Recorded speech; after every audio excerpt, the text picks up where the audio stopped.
আমাৰ দাদাবাৰ good boy এইকাৰণে অথনিৰ পৰা আপোনাৰ লগত লাইন মাৰিবলৈ ইয়াত ৰৈ আছে আমাৰ দাদাবাৰ গুড বয় কথা বেছি নকয় ক'লেও আপোনাৰ কথাকে কয় চেলু উলিয়াই কথা নকয় এইবাৰ কিন্তু আপোনাক ইলু ইলু ক'বলৈ চেলু বিচাৰি আছে এনেই ভয় নকৰে এইবাৰ কিন্তু আপুনি চকু ৰঙা কৰিব বুলি তামাম ভয় খাই আছে এনেই লাজ কাজ নাই এইবাৰ কিন্তু আপোনাক দেখি তামাম লাজ কৰিব কাৰণ আমাৰ দাদা বৰ গুড বয় আপোনাক লাজ কৰি কৰাৰ মাথা মাৰি আছে লাজ কথা বকি থৈ যাব কি বকিবা বাকী আছে তোৰ এই যে আমাৰ দাদা বৰ গুড বয় আরে তো কি ধরনের সংসাবে ও দুন মুখে না বল একেবারে সাফা করে থই বলি দেখি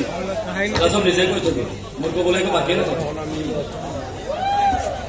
নালা কেউ দিয়া বল মই সব বুঝি পাই তুমি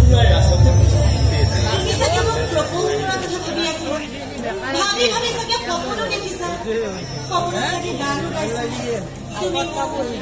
মানু ইত্যাদি নহয় আসলে মই মিছা নকওঁ মই তোমাক ভাল